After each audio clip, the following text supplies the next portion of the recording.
மக்களுக்கெல்லாம் மகிழ்ச்சியான செய்தி ஒன்னு சொல்ல போறேன்.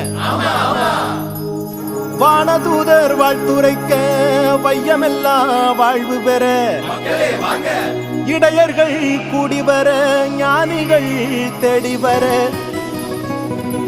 மாட்டு கொட்டகையில் சூசை மறி மத்தியிலே விண்ணுக்கும் மண்ணுக்கும் ராசாவா நம்ம இயேசு சாமி பிறந்தாரு.